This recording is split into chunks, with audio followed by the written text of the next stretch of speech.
biso toza na posa vie aya awa tolela ye so balingi désordre tokosala ngo na ndenge ajete po vie ne moto abandi komaîtriser kimia mobulu ebima vie azomaîtriser mais na minute oyo moto akokale biso aza te eya mama c'est badibanga aza mpona makambo na bango basalaki badibanga bapesa biso gouvernement oyo ya biso ya semco oyo tozozela mpona résolution oyo kelelo chef de l'état na position oyo azali nango lelo oyo toyebi ke pouvoir na bango sosilaki déjà depuis le 19 décembre 2016 waloka bena mwakulwanyi papa na ngwa mwenze bumuntu walukutukutsi wata muntu osijiki na ngwa u mujiba mwenzo bakamushika ku metropole wana kimbimpato ifaleke twingila kitalo cha papa bwakulwaki ifaleke malui kala malongo luka gouvernement bontu bayitangana ti ni rassemblement wana bajibwa kushika papa bimba oliwa kumushika mwenzi mwana mutege tango en œuvre pe en action bato ebando salema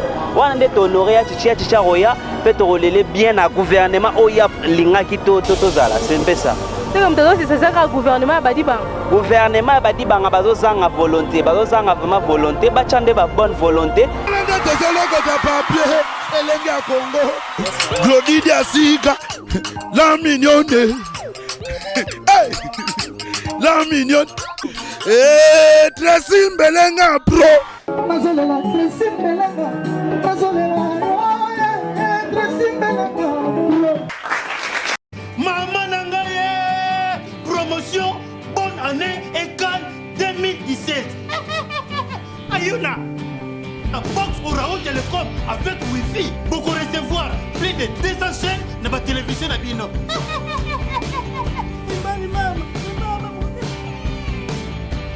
Bobo Zerake, tous les chaînes, le cola, Kimbangu TV, 1 et 2, tous les Siloé, il y a Pasteur, Moïse Mbié, tous les chaînes, le cola, la foi, TV de vie, chemin de l'éternel, Espoir TV, ma série, novelas, pour la maman, il est précisément.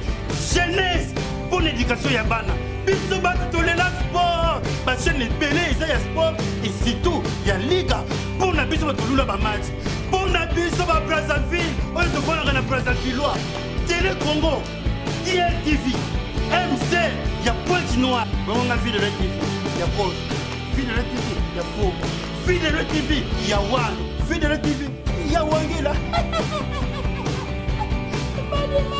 promotion bonne année égale 2017 Ayuna Orao Télécom avec Wi-Fi leader Yababox.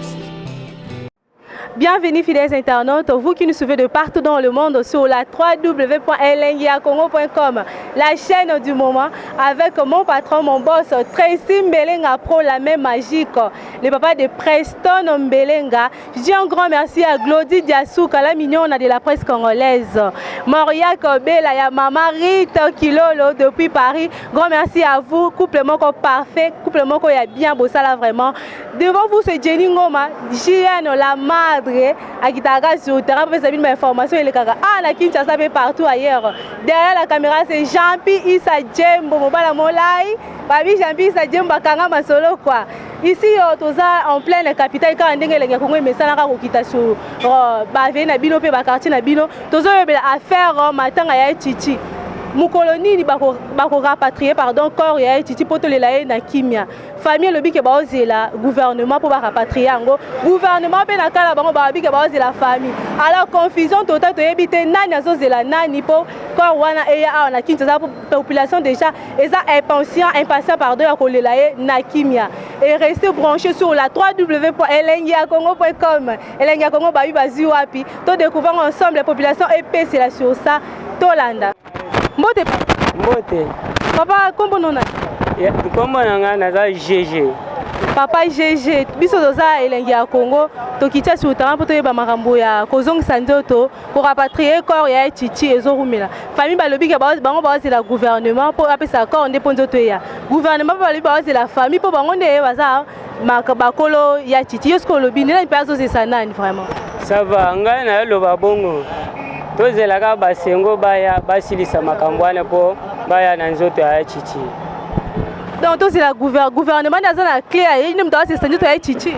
Gouvernement de aya na nzoto ya Titi.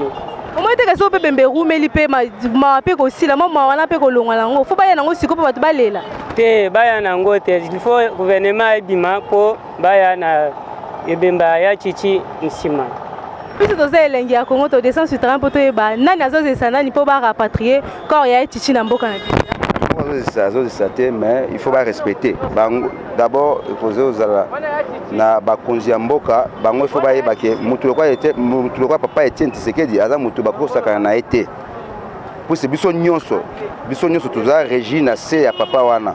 C'est lui qui a fait que mboka oyo ezala lelo tozala na expression libre ya koloba o tozoloba bakosaka na papa wana te. Il faut ba to honorer ye na bandeko so par-ci par là et ate ke munani ndazo te ou bazo boya non. Peuple asengi nini makambo d'abord kuna ya Semco kuna d'après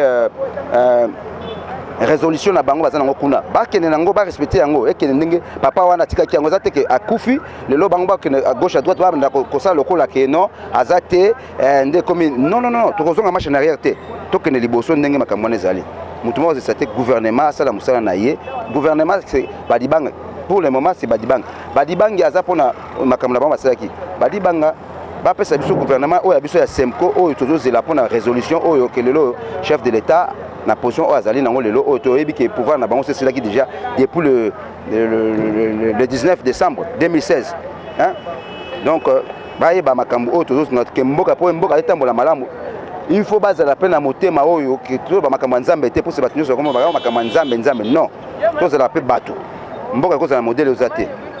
Mais papa gouvernement ba di bangeza après ya osala ba obsèque ya papa mais famille ezobo non gouvernement est aussi à ma camarade. Gouvernement a dit bango c'est le rôle. Biso to yebi bango te. To yebi bango te pour passer le côté d'abord dollar za ya komata. Biso ba fonctionnaire ba ko no futa biso mbongo oyo jamais ba matisa kango. Bo to kena bango to kena bango. Gouvernement c'est le rôle. Papa sikuyo lobi ni mono dernier mono pona makambo. Na lobby ngai na osenga ke na chef de l'état a s'entempérer azana mokonzi abeta loboko likolo ya mesa et non pour le gouvernement.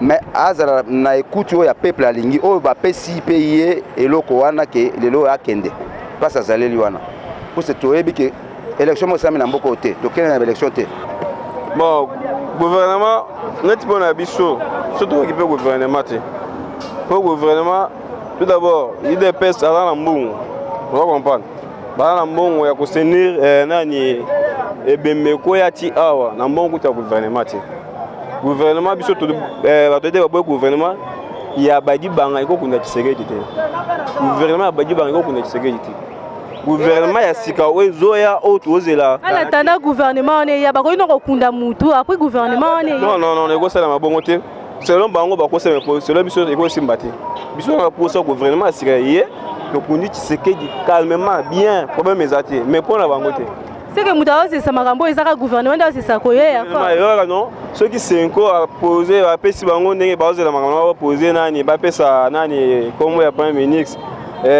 Kabila nommé Sili moi to sepeleka moi muke pona premier ministre en plus parce que pression non bembezo ya jour problème ezate calme to kundango à l'aise mais gouvernement ya badi banga ndete to lingwa gouvernement ne ko kunda Tshisekedi to boye gouvernement ne ko kunda jamais ceux qui bon attends que ebembe vanda kuna 5 ans problème te ya mabuto ozo bakundi ngo kuna kasi bako kuna te bana droit ko kuna te bako kuna te bana droit ko kuna te mais selon bato gouvernement pour ça na bango bakunda Tshisekedi ezo sous battant ebembezo ya lelo ya jour tel ezo battant ti mars na bango na ko raka ndenge balwa non gouvernement fait mars na bango ne simba mais sko biso na président babimisa premier ministre na sanza o Tshisekedi aya to kunda à l'aise pour mes athées mais badi bangande te il fallait bazela nini famille parce que bakamona ne bongi te nzoto egoya bongo po ba nini bakunda pe na ba nini ba momalo alukutukutu emoto mais tujibingila bwanye to ajimalo longoloka ki ajibalanye kitalo kya papa bwanto basha ba moshik parce que gouvernement to kemwe mpato waloka bena mwakulanye papa na ngwa mwenze bumuntu walukutukutu ata muntu osijiki jina ngwa mujiba mwento baka moshika ku métropole wana kimbi mpato il fallait que twingila chitalo cha papa bwakolwa ki ifale ke malu ikala malongo loka gouvernement bon so bayitanga ti ni rassemblement wana bajwa kushika papa bimba oliwa kumushika mwenzi mwana mutegeta. C'est que avant Corée faut basa elena nous basa la mausolée là au moins bon pour Corée. Ah il fallait papa basa ele mausolée parce que muntu munene mujitunge mwema. Balu kabela mwa kumushika nangwa mtu papa muntu munene muita tini nini uji muita tini bakabila mugulumpa ni balu mumba mu parcours yende ya mala. Ibolkai tutuge mimba mwezi enda no mausolée bwani atu tufika le 1er février tuetuka mwana kitalo cha papa.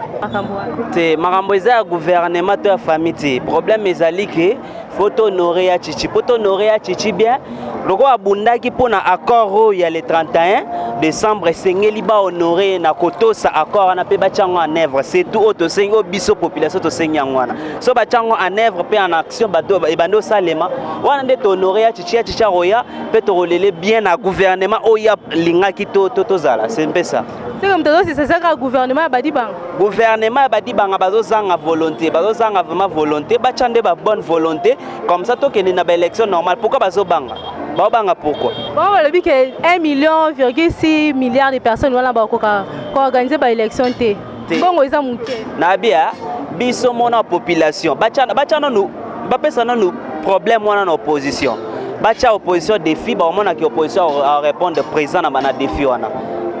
Tous en mesure ya mbongo ebima ba partenaire bazali ba opesa ba mbongo mboka loi RDC na ba richesse to na ngwe belé tozanga 1,8 milliard mbongo ya pona organiser élection za soni bwana toyoka kaka pona makama wa gouvernement oyo po babimisela biso ministre aya awa ekorne ya Chichi eya awa tolela yango me tozomona kaka makamwana bazo compliquer kaka biso bajibanga alunga alingi kolungwa te bajibanga alunga alingi kolungwa te yango tozotala kaka makambo oyo tozela kaka babimisela biso premier ministre oyo biso tokolinga asala nini abengisa biso koro ya Chichi eya awa tomona fa mais badi banga za prêt alobi kaza prêt pa kunda papa na kimia pe na respect nyonso bo pesa échange wana te ya za prêt te aza prêt te soka za prêt aloba kaka batu nyonso bayoka biso tolingi ete biso tolingi ete babimisela biso gouvernement oyo ya biso oyo tokolinga oyo tokolela yango na Chichi hein eya awa papa ndeza wana kovane kala ndako malili ti mukolo gouvernement esike kobima yango tozela kaka gouvernement asika ebima gouvernement asika soki ebimi wana pe kore ya Chichi eza prêt po eya awa tomona fasa olela yango. Merci beaucoup papa pour la contribution. Na sepeli mama basala pe makamwa na shoshopo biso tozana posa vie aya awa tolela so balingi désordre tokosala ngona ndenga jeté po vie ne mutabandi ko maîtriser kimia mubule bima vie azo maîtriser mais na minute mutu akale biso azate eya na minute. Merci beaucoup papa. Merci maman, merci. Voilà, Ezaki Wapelengi à Congo qui est sur le terrain, qui est population et PCLU sur rapatriement et accord et Chichi, biso sotozo zelaka kato les na kimia et population le but que bal eza la camp ya gouvernement o eza en place le gouvernement ya badi banga SCD pour les na kimia biso elengi à Congo to le but ka na gouvernement ya badi banga toza eloko ko lobate mais bango ba ebinga ba ko sala poko wana ezonga to la papa na kimia so Ezaki miso bino wapi elengi à Congo qui t'a sur le terrain avec JN la qui t'a sur le terrain pour informer bino l'actualité les kakana Kinshasa et partout dans le monde.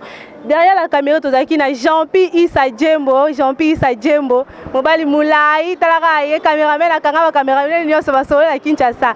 Je dis encore merci à Tracy Mbelenga, mon boss est 3 fois boss, Tracy Mbelenga. Grand merci à Glody Diasouka, la mignon de la presse congolaise. Moria Kobela, ya Mama Rito Kilolo, Talaraye depuis Paris, partenaire numéro 1, ya Elengi à Congo. Grand merci à vous, couple parfait. Je dis un grand merci à Evelyne Nokabe. Di mère baronne à Kangamazon à Paris. C'était la émission de Bino Elengi à Congo et message juste pour informer Bino. Restez branchés sur la www.elengiacongo.com pour vous avoir news ya bien, news ya solo et les Karala Kinshasa et partout dans le monde. Voilà là, quant à moi je vous dis merci beaucoup pour Bolanda Kibiso et je vous dis bye bye. Tracy Mbelenga bro.